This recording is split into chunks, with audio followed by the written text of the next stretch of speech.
In my previous lecture, I talked about how color images are stored in a digital format and how those images are displayed on a computer monitor. Today I'd like to talk about how those digital images are printed. I'm not talking about printing to your own personal desktop printer. So I'm not going to talk about inkjet printing or color laser printing. There are many different types of technology for printing your own personal prints, and those are too numerous to discuss here. I'm going to focus on something called offset lithography. This is a type of printing that uses plates on a printing press.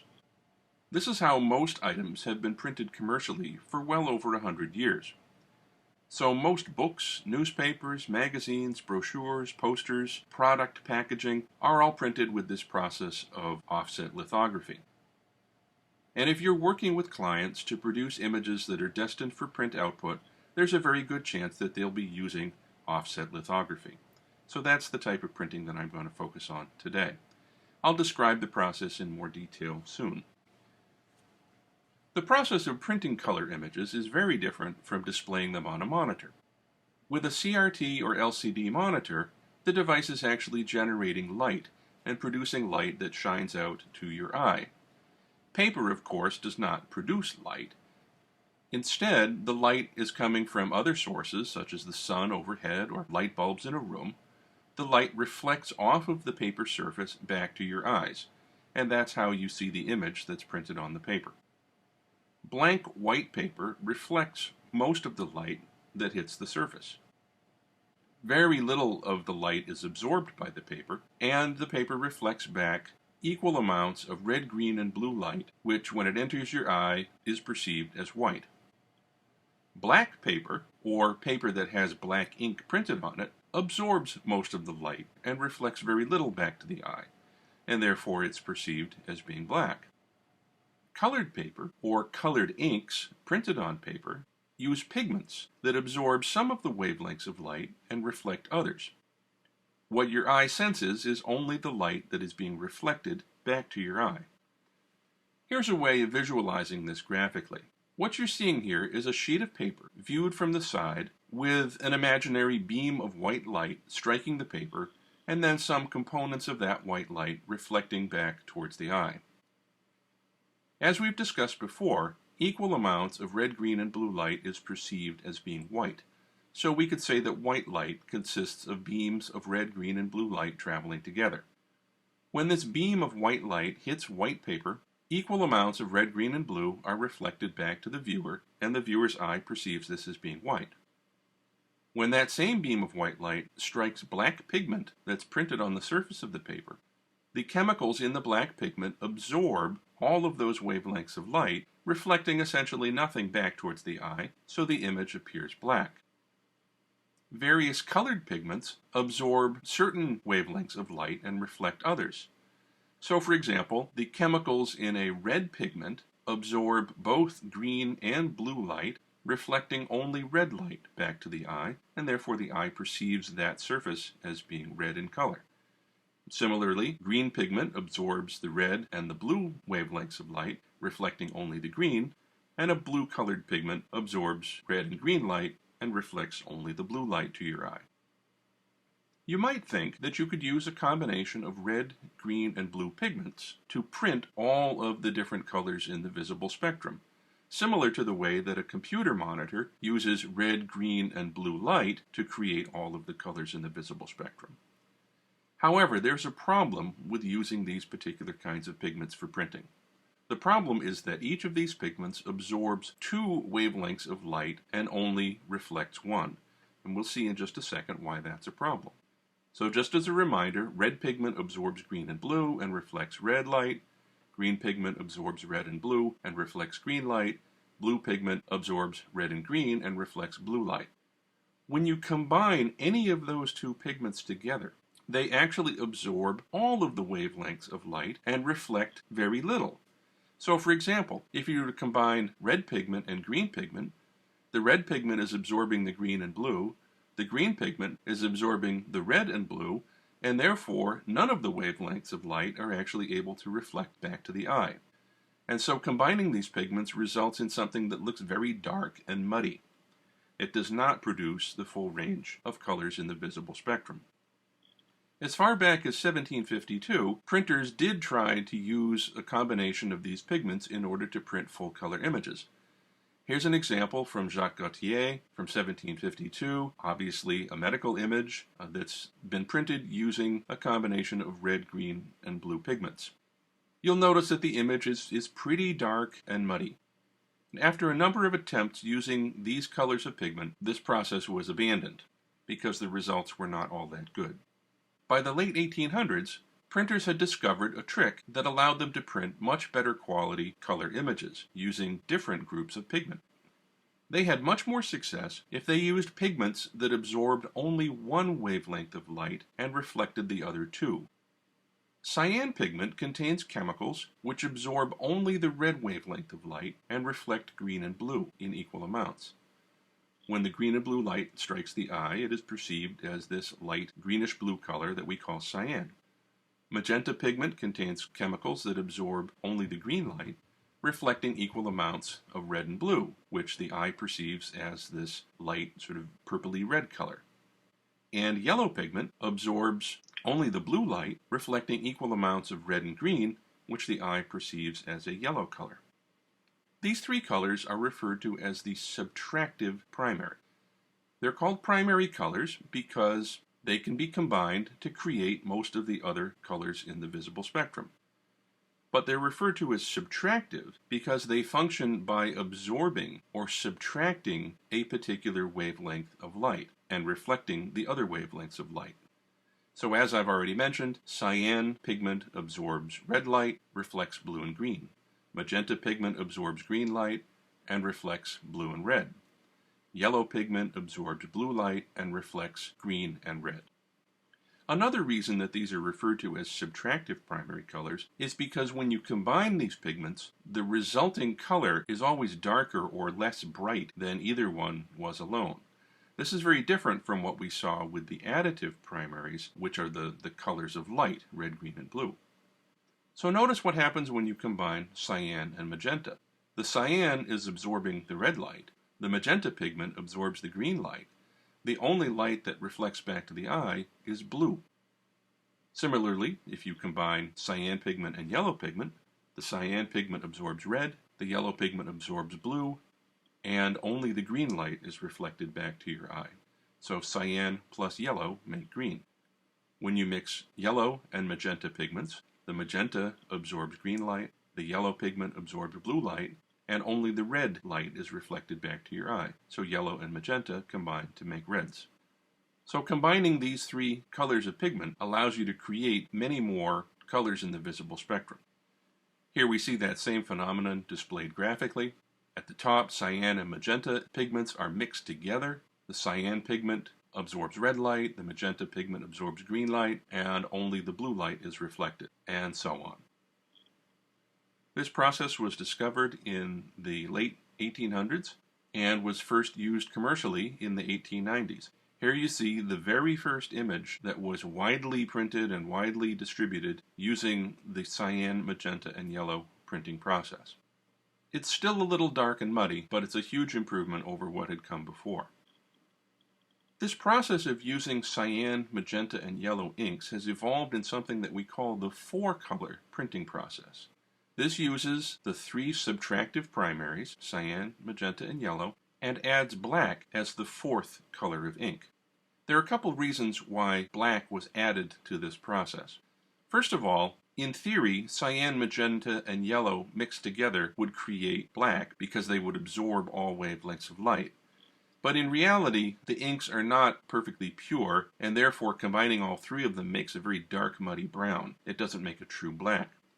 So black was added as an additional ink for printing very dark areas of an image that had to be very dark black.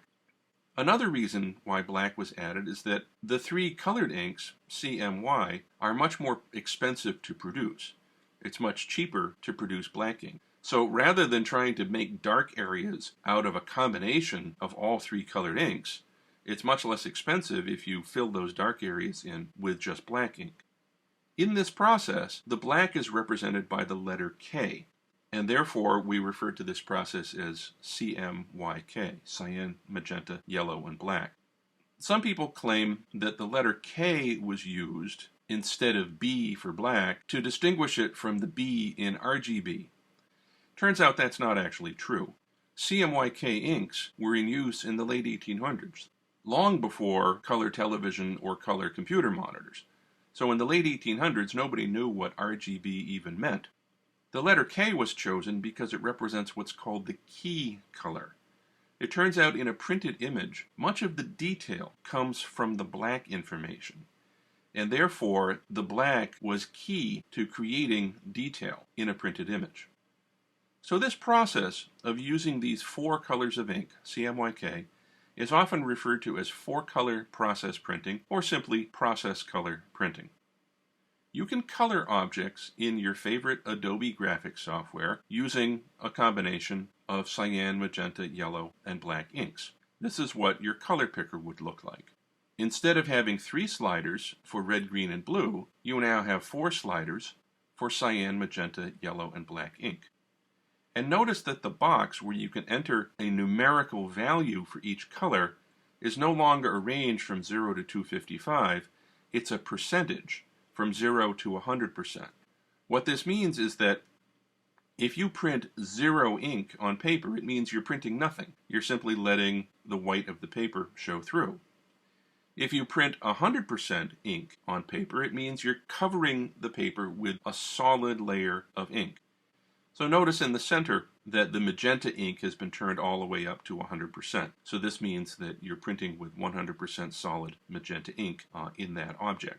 Over on the right, we see what happens when you put cyan, magenta, and yellow, all 3 of them, all the way up to 100%. The image does appear black, but as we've discussed before, when this is actually printed, it would probably appear kind of a dark, muddy brown and not a true black.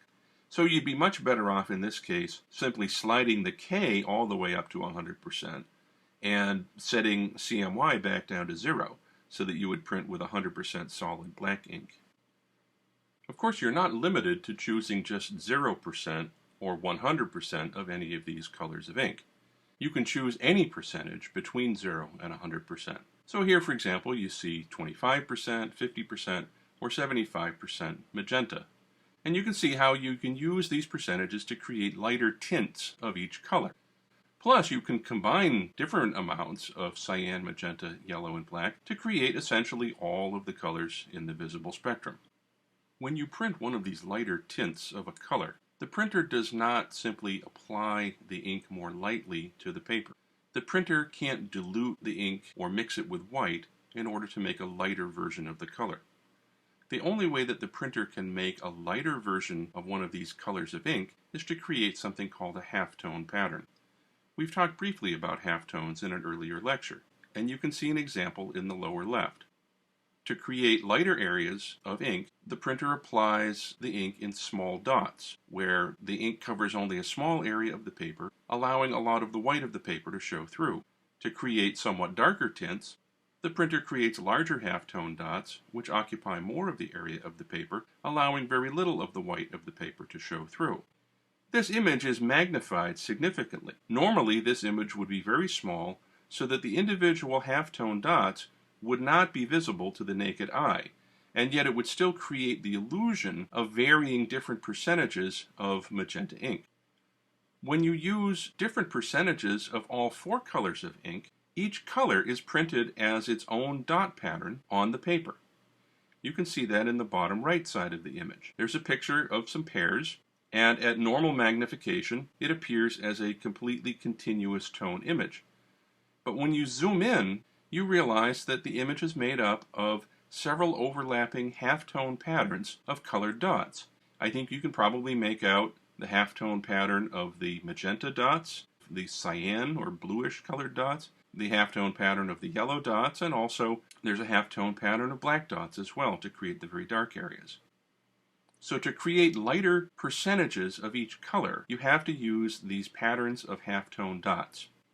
And to create new colors, which are combinations of the 4 different colors of ink, you have to print these halftone dot patterns on top of one another.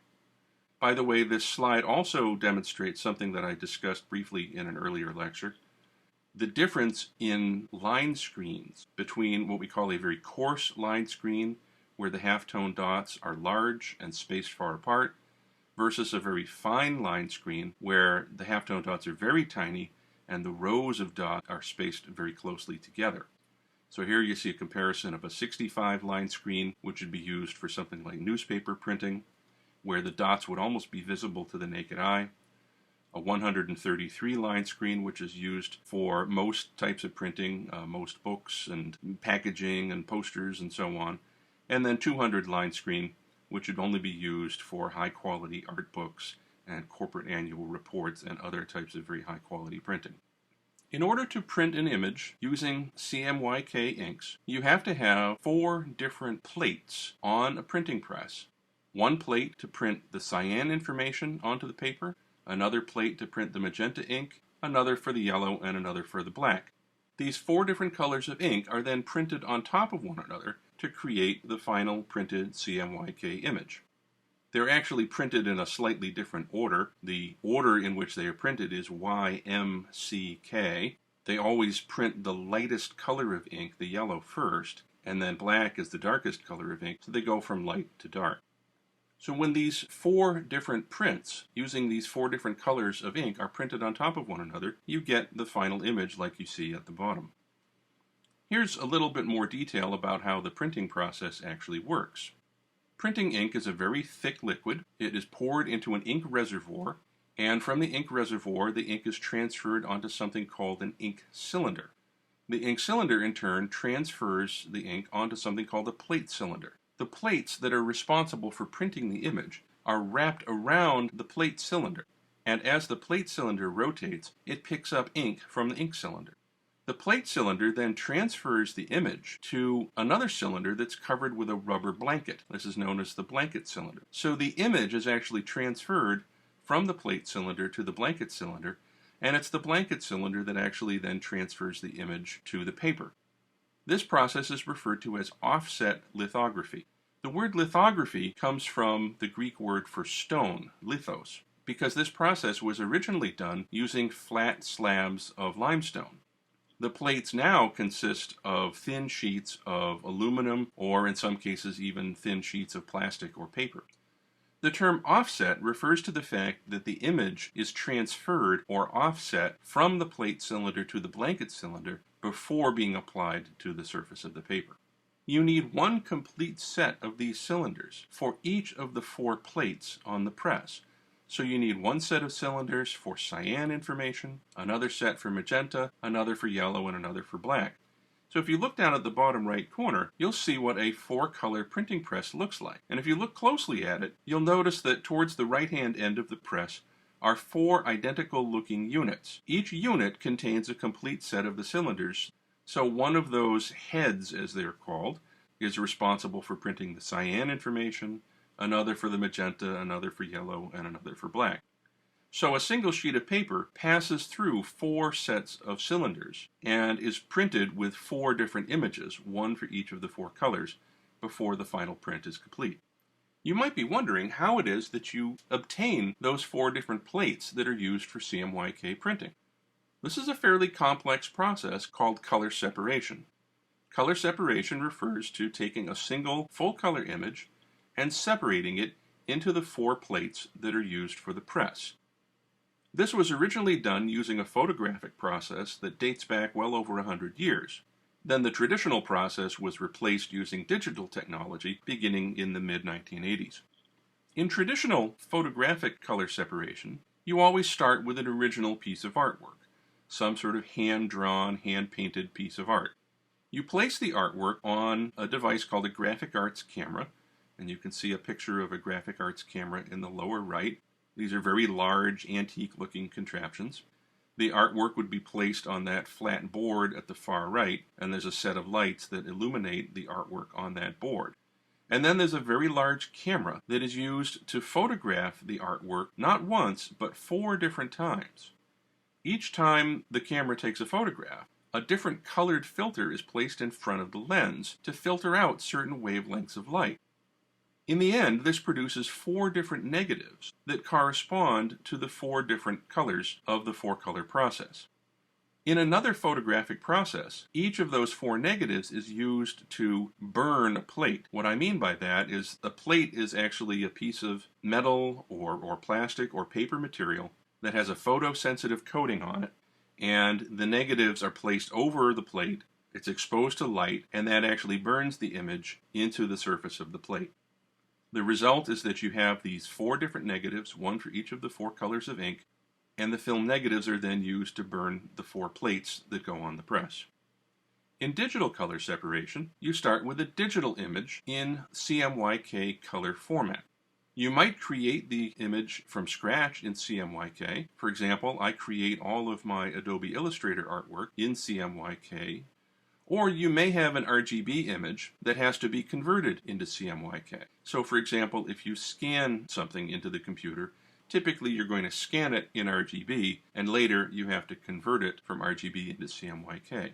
Or if you render something from a 3D modeling program, chances are the rendering is going to be an RGB image, which later has to get translated into CMYK format.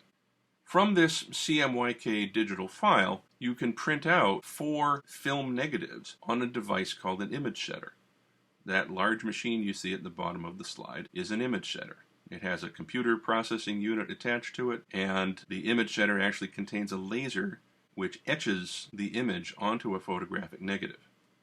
The end result is you have 4 negatives which you can then use to create plates that go on the press, very much like in the traditional process.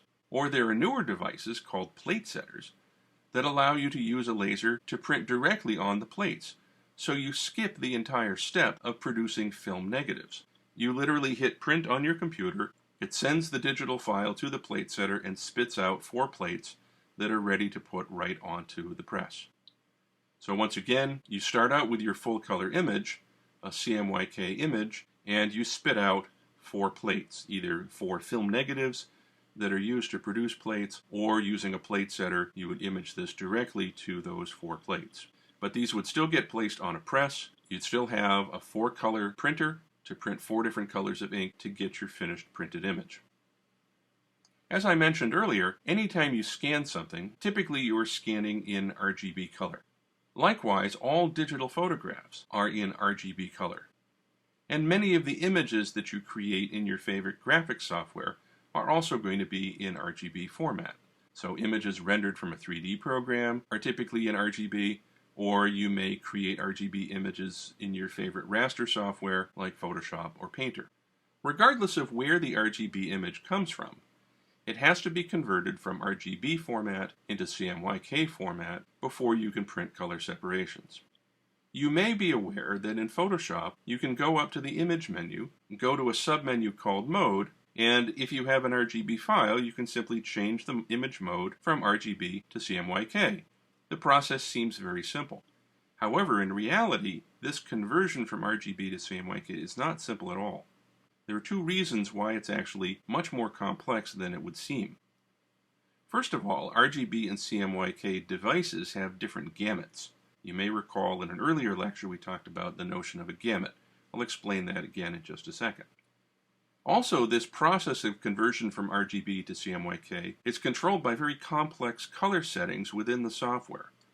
And if you don't know what those color settings are, or if you haven't set them properly, your conversion from RGB to CMYK may not turn out very good. So we'll talk a little bit about that as well.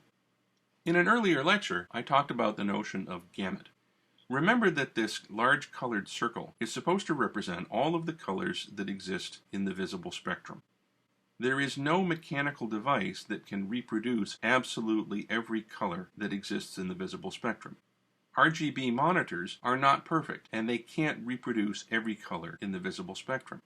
So we draw this line called an RGB gamut that shows the limited range of colors that can be reproduced using an RGB device like a computer monitor. Well, it turns out that printing devices also have a type of gamut. CMYK printing presses cannot reproduce all of the colors in the visible spectrum. In fact, the CMYK gamut is smaller than the RGB gamut, meaning that there are many colors that exist in the RGB universe which cannot be reproduced in CMYK. To put it another way, there are colors that you see on your computer monitor that you simply cannot reproduce using a CMYK print. So in this graphic, any color that falls inside the RGB gamut but falls outside of the CMYK gamut is a color that you could see on your monitor that cannot be reproduced in CMYK. When you convert an image from RGB color to CMYK, many of those colors that fall outside the CMYK gamut are going to change. They're going to move from the RGB space into the CMYK space, and the computer will try to replicate the color with the closest possible CMYK match. Unfortunately, sometimes the CMYK color, which is the closest match, is still not a very good match. Here's an example. On the left are a group of RGB colors. On the right, you see what those same colors look like after translating them into CMYK. Some of them look pretty good. The gold in the upper left corner looks pretty much the same in RGB space and CMYK space. But that bright green right next to it has changed dramatically.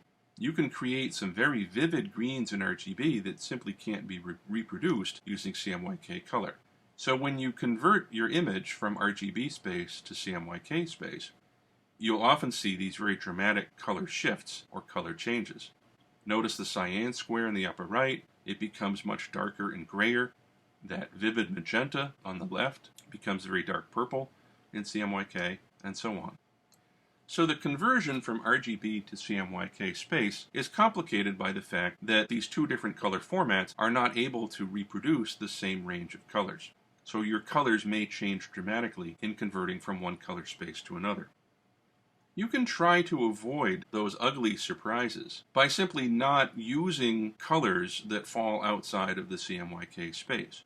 If you know that you're going to be converting an image from RGB to CMYK at some point, then you can try to create an image that uses only colors that fall within the CMYK gamut. Now, how do you do that? In Adobe software, there's something called a gamut alarm. It's a little warning that tells you that you've chosen a color that exists in RGB space, but it cannot be produced in CMYK. In the Adobe Color Picker, if you choose a color that cannot be translated into CMYK, that little triangle with an exclamation point in it will appear next to the color swatch. This is the gamut alarm, and it tells you that this particular color looks fine in RGB, but it cannot be reproduced in CMYK. Right underneath the triangle with the exclamation point is another color swatch that shows the closest equivalent that can be reproduced in CMYK. So what you could do is click on that little square below the gamut alarm and choose a color that's going to stay the same when you convert from RGB to CMYK. It means you're still limited to using darker, duller colors, but at least you won't get any unpleasant surprises when you convert from RGB into CMYK space. Finally, this whole process of converting from RGB to CMYK is controlled by the color settings in your Adobe software. All Adobe programs have something called color settings under the Edit menu. This is where you can control how RGB colors are translated into CMYK colors. It turns out that a single set of RGB numerical values can be translated into many different CMYK values depending on how you've chosen these color settings. It's very important that you choose these color settings before converting an image from RGB to CMYK. If you don't choose the correct settings, then the conversion from RGB to CMYK may not work very well, and you may end up with very ugly colors. So you have to understand these color settings and choose the correct ones before you convert images from RGB to CMYK. In the Adobe color settings, you have to choose two different settings. One is called the RGB color profile. The other is the CMYK color profile. We'll talk a lot more about this in class, and I'll explain exactly what these sets of color profiles are all about. For now, I'd just like to show you what the Adobe color settings look like and describe them briefly. As I mentioned earlier, you go under the Edit menu and you choose Color Settings, and you'll see a dialog box that looks like this. Notice at the very top where it says Settings, there are a group of presets. These are groups of color settings that are designed for different kinds of work intended for different types of output. So, for example, there are color settings specifically for creating artwork for use on the internet. There are other presets that are designed for different types of printing. In this example, I've chosen something called North American Prepress 2. This is a group of color settings that's designed specifically if you're creating artwork that's intended for offset lithography being done in North America. It turns out that offset lithography is done just a little bit differently in different regions of the world. So there are other presets that are designed for offset lithography being done in Europe, and another set for offset lithography in Asia. And even within offset lithography, there are different variations. For example, printing on newsprint is very different from printing on coated paper. So there are actually different color settings that you would choose if you're creating artwork that's destined for those different types of paper. The color settings take into account things like the absorbency of the paper, the dot gain of the ink when it hits the paper, and other phenomena that are unique to that particular type of printing. So as I said, we'll discuss this in a lot more detail in class, and I'll show you which are the common settings that you would choose for different types of work, whether it's work designed for the web or work designed for print.